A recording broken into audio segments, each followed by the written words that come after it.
리영희 선생이 1974년 발간한 전환시대의 논리가 출판 50년을 맞았습니다. 2010년 작고한 리영희 선생은 의식하의 은사, 반대로 의식하의 원흉이라는 상반된 평가를 동시에 받고 있습니다. 독자들은 잘 아시겠지만 전환시대의 논리에는 혁명을 하자거나 세상을 뒤집자거나 박정희 군사정권에 저항하자는 문장은 한 문장도 없습니다. 암시조차 등장하지 않습니다. 그런데도 박정희 대를 이은 전두환 정권은 리영희 선생을 9번 기소하고 5번 감옥에 쳐넣습니다. 리영희 선생이 이 책에서 강조한 단어가 몇 가지가 있는데, 첫째는 냉정과 반공입니다. 1940년대부터 30년간 세계는 자본주의와 공산주의의 대결, 이른바 냉전에 접어듭니다. 그런데 반공주의를 이끌던 리처드 닉슨 미국 대통령이 1972년 중국을 방문합니다. 1979년에는 중국과 수교까지 맺습니다. 우리나라 지식인 사회에는 말 그대로 난리가 납니다. 영원한 우방이자 혈맹인 줄 알았던 미국이 이른바 빨갱이가 지배하는, 공산당이 지배하는 중국과 국교 정상화를 했으니 충격과 공포에 휩싸입니다. 두 번째 강조한 단어는 베트남 전쟁입니다. 사실 이 책은 베트남 전쟁과 중국 현대사, 1970년대까지 중국 현대사를 다루고 있습니다. 사실 전환시대의 논리는 미국 정부가 작성한 베트남 전쟁 비밀문서, 이른바 펜타곤 페이퍼스에서 시작을 합니다. 뉴욕타임즈가 비밀문서를 입수해 보도하자 전 세계가 충격에 빠집니다. 미국이 정의로운 나라가 아니었구나. 자신들 이익을 위해서 베트남을 침략하고도 정의라는 단어로 포장하는구나. 정말 충격이었죠. 미국이 만든 람보류의 영화들은 베트콩을 악마로, 미군을 해방군으로 묘사합니다. 리영희 선생이 말하는 전환시대의 논리란 잘못된 현실인식, 허위의식에서 벗어난 정확한 현실인식, 편협하고 왜곡된 반공주의를 거부하는 넓은 세계관적 관점을 말합니다. 세계는 이미 냉전체제에서 벗어나 있는데 우리는 언제까지 흑과 백, 살릴 놈과 죽일 놈, 천사와 악마, 빨갱이냐 아니냐를 놓고 계속 이분법적 사고에 갇혀서 세상을 바라봐야 하냐고 리영희 선생은 주장합니다. 너무나 상식적인 주장인데 1970년대 한국의 기득권 사회는 결코 이 주장을 용납하지 못했습니다. 리영희 선생은 법적인 탄압은 물론 기자로서 2번, 대학 교수로서 2번, 총 4번 해직을 당합니다. 한 개인이 짊어지기에는 너무나 큰 부담이었습니다. 박정희 군사정부가 진정 두려워했던 것은 전환시대의 논리가 민중의식을 각성시킬까봐 하는 우려였습니다. 쿠데타로 집권한 박정희 정권은 뚜렷이 사실 내세울 만한 정치적 가치는 없었습니다. 그들의 유일한 이념은 반공과 경제 발전이었습니다. 그런데 리영희 선생은 반공이라는 우상에서 벗어나라고 촉구를 합니다. 군사정권의 권위에 도전할 수 있다는 위기감이 리영희 선생을 탄압한 이유입니다. 잠시 리영희 선생의 삶을 살펴보겠습니다. 1929년 평안북도 운상군에서 출생해 1950년 부산에 있는 한국해양대 항해과를 졸업합니다. 바로 안동중학교에서 영어교사로 교편을 잡습니다.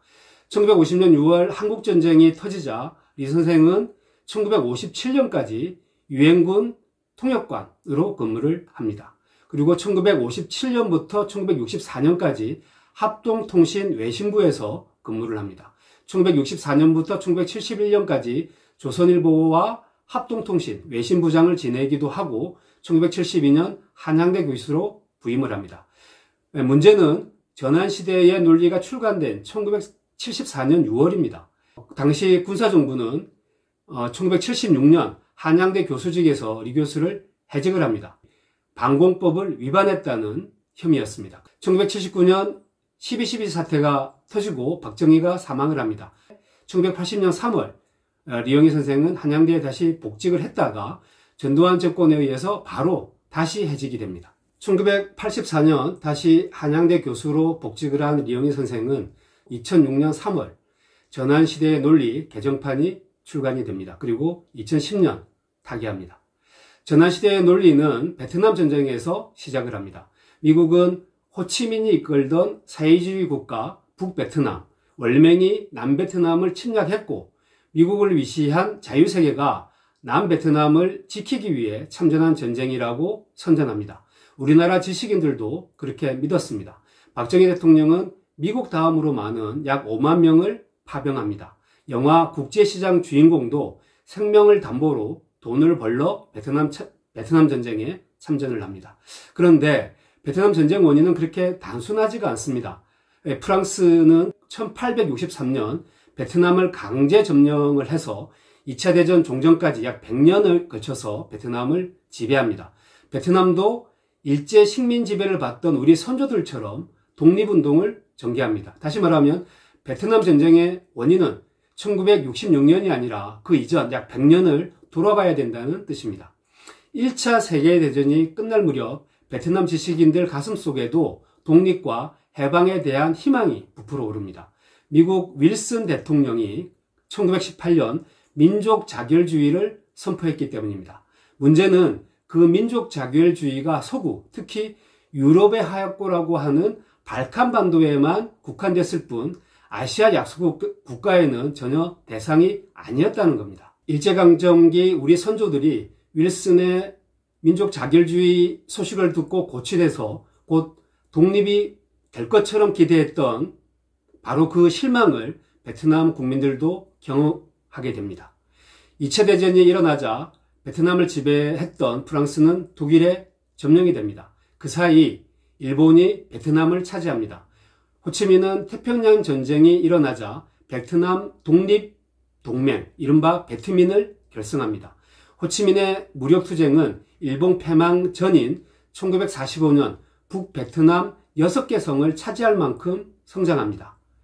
일본이 패망하자 프랑스는 다시 베트남의 주인 행세를 합니다.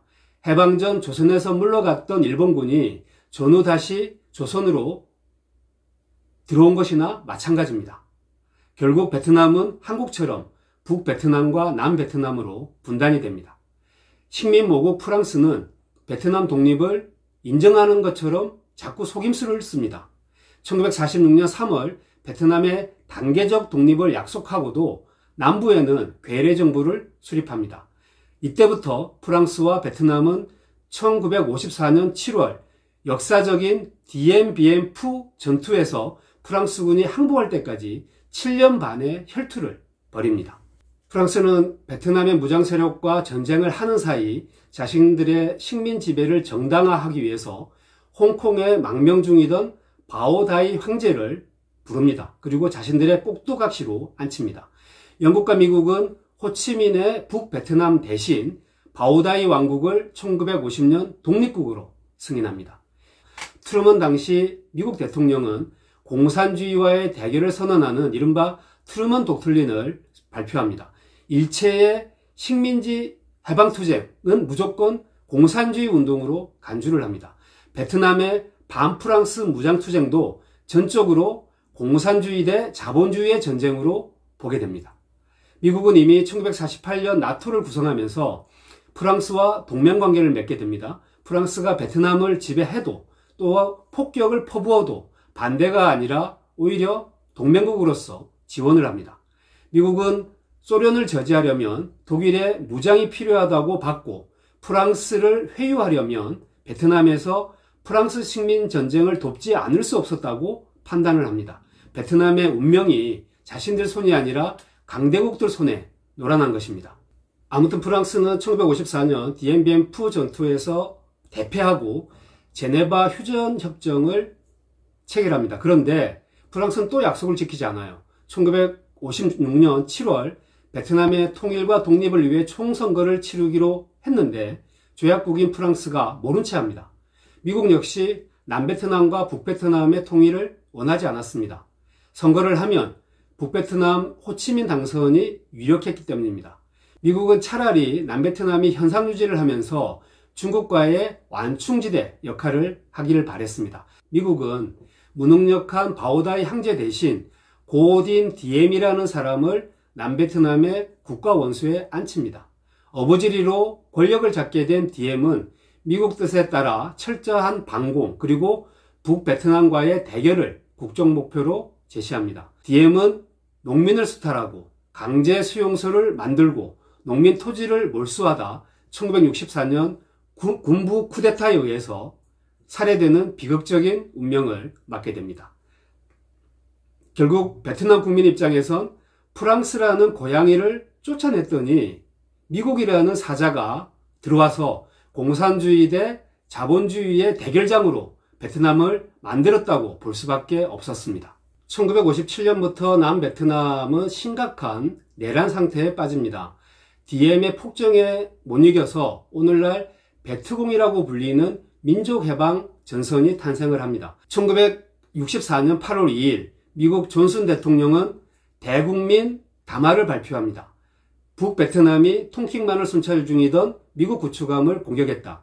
반격에 나선 미군이 북베트남 어뢰전 기지와 석유 저장소를 공격했다. 말 그대로 베트남 전쟁의 시작입니다. 이때 프랑스는 미국의 전쟁을 강력하게 말립니다. 이미 베트남에 크게 당했던 드골 프랑스 대통령은 한 발을 담그면 도저히 빠져나올 수 없으니 제발 들어가지 말라고 설득을 하는데 미국은 그 조언을 듣지 않습니다. 전쟁이 장기화하자 미국에선 반전운동이 확산합니다. 닉슨 대통령은 1970년 미국의 국력에도 한계가 있다면서 조금씩 발을 떼더니 마침내 1973년 2월 베트남 철군을 결정합니다. 세계 최강대국 미국이 세계에서 가장 못 살던 내전에 시달리던 베트남에 백기를 든 것입니다. 결국 드골 대통령의 예언이 들어맞은 셈입니다. 리영애 선생이 주목했던 대목은 베트남 전쟁 원인이 조작됐다는 펜타곤 페이퍼를 토대로 한 뉴욕타임즈의 보도입니다. 실제로 미국 의회 청문회에선 미군이 1964년 2월부터 북베트남 폭격을 정당화하는 시나리오를 작성했다는 사실이 밝혀집니다. 그 작전 이름이 34 알파 작전 계획이었습니다.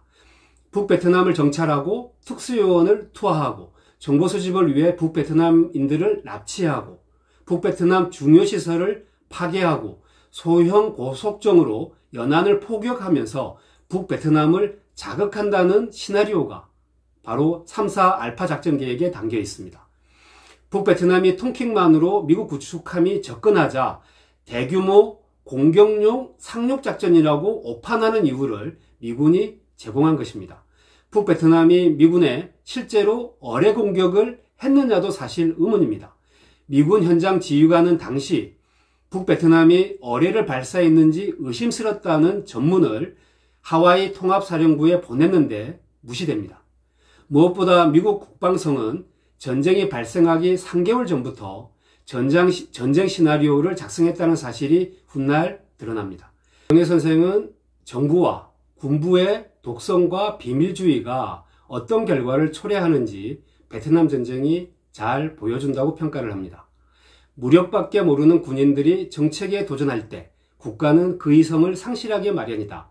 tonkin만에서 북베트남이 미국 구축함을 공격했다는 조작으로 대규모 폭격을 현실화한다. 이게 리영애 선생이 바라보는 베트남 전쟁의 원인이었습니다. 그리고 리영애 선생은 군사정부를 추종하던 언론인들과 지식인들을 일갈합니다. 한국 국민은 닉슨의 중공 방문에 하늘이 무너질 듯 놀랐다. 중공을 영원한 적일 수밖에 없는 것으로 확신하고 있던 한국 국민은 한국의 안위를 걱정하기 시작했다.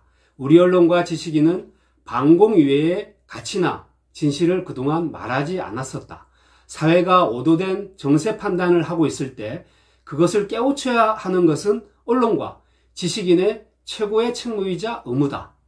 바로 이런 지식인의 책무와 의무를 우리 사회의 언론과 지식인이 다하지 않고 오직 군사정부에 복무했다고 리영애 선생은 따끔하게 질책을 합니다.